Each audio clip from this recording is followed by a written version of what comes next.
एक बार फिर से स्वागत है आपका ऑलमाइटी रूपी पे। आज हम बात करने वाले हैं ईएलएसएस फंड्स के बारे में। इस वीडियो में हम जानेंगे कि आखिर ईएलएसएस फंड्स क्या होते हैं और वो कौन से ऐसे ईएलएसएस फंड्स हैं जिसमें कि इन्वेस्टर्स अपना पैसा लगा सकते हैं। आइए सबसे पहले समझते हैं कि आखिर ईएलएसएस फंड्स होते क्या है। ईएलएसएस यानी कि इक्विटी लिंक्ड सेविंग्स स्कीम्स एक ऐसे तरह का म्यूचुअल फंड की कैटेगरी है जहां पे आप अगर इन्वेस्ट करते हैं तो आपको 80C की रिबेट मिलती है। यानी अगर आप टैक्स बचाना चाहते हैं अंडर सेक्शन 80C तो जो 1.5 लाख तक की आपको रिबेट मिलती है as per the old regime, वो आप क्लेम कर सकते हैं ईएलएसएस में इन्वेस्ट करके। 80C की रिबेट पाने के लिए आपको बहुत से तरह के इंस्ट्रूमेंट्स मिलेंगे, जैसे कि आपका पीपीएफ होता है, आपकी 5 ईयर की फिक्स डिपॉजिट होती है जो टैक्स सेविंग फिक्स डिपॉजिट कहलाती है। उसके एडिशन में आप नेशनल सेविंग सर्टिफिकेट ले सकते हैं। कोई आपके पास इंश्योरेंस पॉलिसी है उसको भी आप 80C में क्लेम कर सकते हैं। तो बहुत तरह के इंस्ट्रूमेंट्स हैं जिससे कि आप 80C की रिबेट ले सकते हैं। तो अगर आप कोई ऐसा इंस्ट्रूमेंट देख रहे हैं जो कि आपको 80C की रिबेट दे दे 1.5 लाख तक की और आपको लीस्ट लॉक इन मिले, यानी सबसे कम पीरियड हो उसके लॉक इन का, क्योंकि सारे ही इन्वेस्टमेंट जो आपको 80C रिबेट दे रहे हैं उनका कोई ना कोई लॉक इन पीरियड होता है। तो ईएलएसएस एक ऐसी कैटेगरी है म्यूचुअल फंड्स की जहां पे लॉक इन जो होता है सिर्फ 3 साल का होता है। वहीं पे अगर आप बाकी किसी भी इन्वेस्टमेंट से कंपेयर करेंगे जो कि आपको टैक्स रिबेट देता है तो उनका नॉर्मली 5 ईयर्स या उससे ज्यादा का ही लॉक इन होता है। और ईएलएसएस फंड्स में वो इन्वेस्टर्स प्रेफर करते हैं लगाना जो कि 80C के रिबेट के साथ साथ उस इन्वेस्टमेंट से इक्विटी के रिटर्न्स चाहते हैं, क्योंकि अगर आप किसी भी तरह के इंस्ट्रूमेंट में लगा रहे हैं तो एक पर्टिकुलर रिटर्न आपको मिलता है। अगर आप फिक्स्ड इनकम इंस्ट्रूमेंट्स में लगा रहे हैं जैसे कि आपके फिक्स्ड डिपॉजिट्स हो गए या नेशनल सेविंग सर्टिफिकेट हो गया या पीपीएफ हो गया जहां पे आपको एश्योर्ड रिटर्न मिलता है, तो वहां पे जो आपका रेट ऑफ रिटर्न होता है वो फिक्स होता है। तो वहीं पे अगर मैं बात करूं ईएलएसएस की तो यहां पे इक्विटीज में पैसा लगता है। यहां पे इन्वेस्टर्स को वो रिटर्न्स मिलते हैं जो कि उन्हें इक्विटी मार्केट से मिलते हैं, यानी कि एक नॉर्मल म्यूचुअल फंड की तरह ये ऑपरेट करता है। लेकिन यहां पे जो इन्वेस्टमेंट में आप पैसा लगा रहे हैं उसके अगेंस्ट आपको 80C का बेनिफिट मिल जाता है अप टू 1.5 लाख का। ईएलएसएस में आप 1.5 लाख के ऊपर भी अमाउंट लगा सकते हैं, लेकिन उसका कोई ज्यादा फायदा नहीं होगा क्योंकि 80C की लिमिट ही 1.5 लाख की है अभी के लिए। अब ये ईएलएसएस फंड जो होते हैं यहाँ पे फंड मैनेजर को मिनिमम 80% अमाउंट अपना इक्विटीज में लगाना होता है, यानी शेयर्स में इन्वेस्ट करना होता है। रिमेनिंग 20% फंड मैनेजर अपने हिसाब से या तो शेयर्स में भी लगा सकता है या किसी और तरह के इंस्ट्रूमेंट में भी पार्क कर सकता है, जैसे कि मनी मार्केट इंस्ट्रूमेंट्स होगा या किसी और डेट इंस्ट्रूमेंट में पार्क कर सकता है। यहाँ पे मार्केट कैपिटलाइजेशन को लेके भी कोई रिस्ट्रिक्शन नहीं होता है फंड मैनेजर के ऊपर। वो large cap, small cap, mid cap किसी भी प्रपोर्शन में किसी भी मार्केट एलोकेशन में लगा सकता है। अगर मैं एक ऐसा इन्वेस्टर हूं जो कि इक्विटी के रिटर्न्स चाहता है अपने इन्वेस्टमेंट से और साथ में इक्विटी के रिस्क को भी झेल सकता हूं और साथ में मुझे 80C के रिबेट भी चाहिए अप टू 1.5 लाख तक का, तो मैं ईएलएसएस फंड्स में पैसा लगाऊंगा। लगभग हर एएमसी ने अपना एक ईएलएसएस फंड निकाल रखा है। मार्केट में बहुत सारे ईएलएसएस फंड्स आपको देखने को मिल जाएंगे। तो इस वीडियो में हम जानेंगे कि आखिर वो कौन से ऐसे ईएलएसएस फंड्स हैं जो कि आपको अच्छा रिटर्न्स दे सकते हैं। उनको एनालाइज करने के लिए हमारे पास बहुत सारे पैरामीटर्स हैं। तो आइए समझते हैं सबसे पहले इस टेबल को।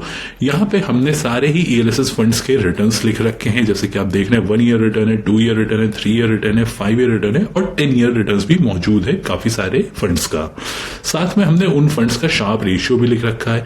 शार्प रेशियो हमें बताता है कि सेम रिस्क लेके कौन सा फंड हमें ज्यादा रिटर्न दे रहा है, तो वो भी हमने यहाँ पे लिख रखा है। साथ में हमारे पास यहाँ पे जेनसेंस अल्फा भी है। जेनसेंस अल्फा हमको ये बताता है कि फंड मैनेजर की कितनी अच्छी काबिलियत रही है एक्स्ट्रा रिटर्न जनरेट करने के मामले में। तो जितना ज्यादा अल्फा होगा उतना ज्यादा वो फंड भी अच्छे रिटर्न जनरेट कर रहा होगा। वो फंड मैनेजर काफी अच्छे काम करके दिखा रहा है, ये हमें पता चलता है अल्फा से।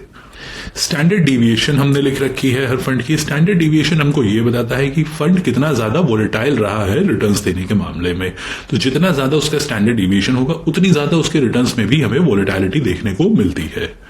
अगर हम ऊपर की 2 रोज देखेंगे तो सबसे पहली रो में हमने निफ्टी 500 टोटल रिटर्न इंडेक्स के रिटर्न्स को लिख रखा है सेम ड्यूरेशंस के लिए, 1 year, 2 year, 3 year, 5 year and 10 years के लिए। और निफ्टी 500 टीआरआई यहाँ पे बेंचमार्क इंडेक्स है जिसको कि सारे फंड्स कोशिश करते हैं बीट करने की। हमने कैटेगरी एवरेज के रिटर्न्स को भी मेंशन कर रखा है ताकि यहाँ पे हम अगर कंपेयर करना चाहें कैटेगरी एवरेज से तो वो भी हमको दिखाई दीजिए कि कौन से फंड ने कैटेगरी एवरेज से अच्छी परफॉर्मेंस दी है कि नहीं दी है। साथ में हमारे पास एयूएम भी मौजूद है। कुछ फंड्स ऐसे हैं जिनको कि अभी 3 साल कंप्लीट नहीं हुआ है, उन फंड्स के हमारे पास शार्प रेशियो, अल्फा और स्टैंडर्ड डिविएशन नहीं मौजूद है और उन फंड्स को हम अपने इस कंपैरिजन में इंक्लूड भी करना नहीं चाहेंगे। तो सबसे पहले हम यहाँ पे जो फिल्टर लगाने वाले हैं वो हम अल्फा का लगाने वाले हैं, क्योंकि हमें यहाँ पे काफी सारे ऐसे फंड्स दिख रहे हैं जो कि हमें नेगेटिव अल्फा जनरेट करके दे रहे हैं। तो हम किसी भी ऐसे ईएलएसएस में लगाना नहीं चाहेंगे क्योंकि हमको नेगेटिव अल्फा जनरेट कर रहा हो, क्योंकि ये जो शार्प रेशियो अल्फा और स्टैंडर्ड डिविएशन के आप फिगर्स देख रहे हैं ये लास्ट 3 ईयर्स के बेसिस पे कैलकुलेट किए गए हैं। तो अगर कोई फंड रिसेंट टाइम में बहुत ही अच्छे रिटर्न्स देके जा रहा है या रिसेंट टाइम में बहुत ही बेकार रिटर्न्स दे रहा है तो वो यहाँ पे एवरेज आउट हो जाते हैं। तो हम इसीलिए सबसे पहले यहाँ पे अल्फा के बेसिस पे फिल्टर लगाने वाले हैं कि हमें वो फंड्स चाहिए जो कि हमें पॉजिटिव अल्फा दे रहे हो। तो ग्रेटर दैन में हम यहाँ पे 0 लिख देंगे और इसको ओके कर देंगे। तो अब हमारे पास वो फंड्स इस स्क्रीन पे मौजूद है जिनने हमें पॉजिटिव अल्फा दिया है ओवर द लास्ट 3 ईयर्स। जो रेड से हाईलाइटेड सेल्स आप देख रहे हैं वो हमें बताते हैं कि यहाँ पे इस फंड ने अपनी बेंचमार्क को बीट किया है कि नहीं किया है। जैसे कि हम देख सकते हैं कैनरा रोबेको ने, अगर हम 2 ईयर्स का रिटर्न देखें तो 2 ईयर्स में 10.77% का एनुअलाइज्ड रिटर्न दिए हैं। वहीं पर जो बेंचमार्क है निफ्टी 500 TRI उसने 11.19% का एनुअलाइज्ड रिटर्न दिया है। तो फंड यहाँ पे अपनी बेंचमार्क को बीट करने में नाकामयाब हुआ है, तो वो रेड से हाईलाइटेड है। अब ये तो हमारे आगे कि पॉजिटिव अल्फा देने वाले फंड्स जो थे लास्ट 3 ईयर्स के बेसिस पे वो हमारे यहाँ पे स्क्रीन पे दिख रहे हैं। अब हमें उन फंड्स को टॉप पे लगाना है जो कि हमको सेम रिस्क लेके ज्यादा रिटर्न्स दे रहे हो, और वो हम करेंगे शार्प रेशियो के बेसिस पे।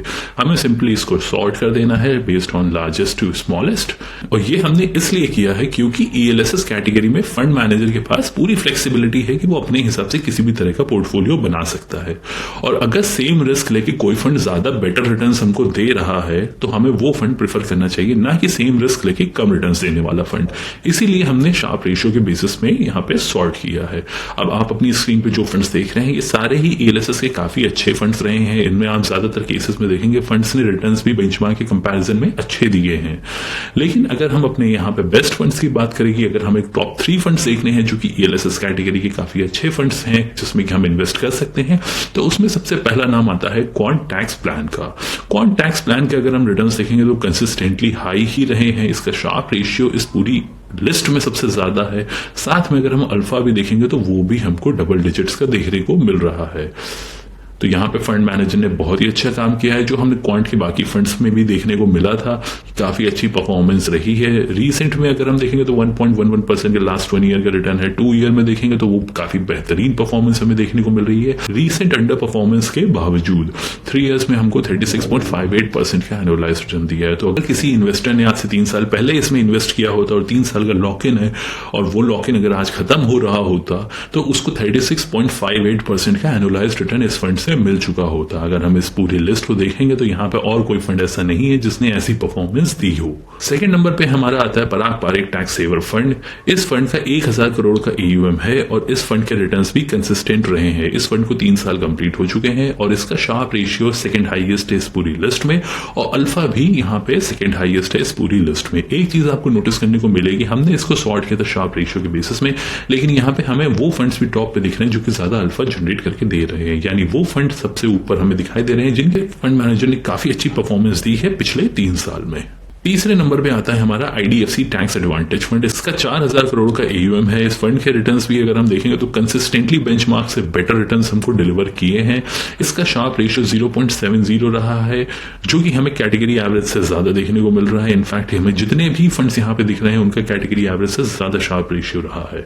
और इसकी अगर हम अल्फा की बात करें तो वो 4.42 है। रिटर्न्स भी अगर हम देखेंगे तो बहुत बेहतरीन रिटर्न्स दिए। 10 ईयर्स में 17.73% के इस फंड ने रिटर्न्स हमको दिए हैं जो कि काफी अच्छे हैं एक ईएलएसएस फंड के पॉइंट ऑफ व्यू से। कि अगर मैंने इसमें इन्वेस्ट करके छोड़ भी दिया, मैंने टैक्स रिबेट ले भी ली 1 साल, लेकिन मैं अगर इसमें बना भी रहा तो भी मुझे काफी अच्छे रिटर्न्स मिलते चले जाएंगे।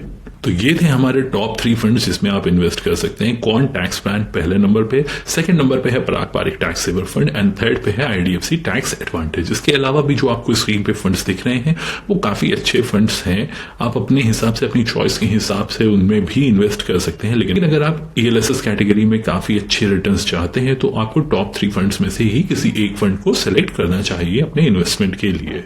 एक चीज जो आपको नहीं करनी है जब भी आप इन्वेस्टमेंट कर रहे हैं ईएलएसएस फंड में, वो ये है कि अगर आप 80C की टैक्स रिबेट नहीं लेना चाहते हैं तो आपको ईएलएसएस फंड्स में इन्वेस्ट नहीं करना है। आप किसी भी ओपन एंडेड म्यूचुअल फंड में जा सकते हैं जहां पे आपको लॉक इन देखने को नहीं मिलेगा, यानी कि कभी भी अगर आपको रिडीम करना हो अपना पैसा तो आप उसको इजिली कर पाए। ईएलएसएस फंड में 3 साल का लॉक इन होता है, एक बार आपने इन्वेस्ट कर दिया तो आप इसको रिडीम नहीं कर पाएंगे। तो जब तक आपको 80C की रिबेट नहीं लेनी है तब तक आप ईएलएसएस फंड में इन्वेस्ट ना करिए। ईएलएसएस फंड्स का जो पोर्टफोलियो है वो आपको हर एएमसी के फिक्सी कैप से सिमिलर ही देखने को मिलेगा।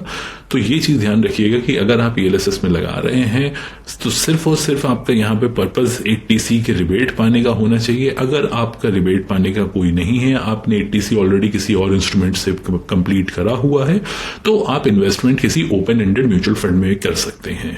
तो ये था वीडियो ईएलएसएस फंड्स के ऊपर। ये वीडियो आपको कैसा लगा कमेंट्स में जरूर बताइएगा। अगर अच्छा लगा हो तो लाइक जरूर करिएगा और चैनल को सब्सक्राइब जरूर करिए। Thank you.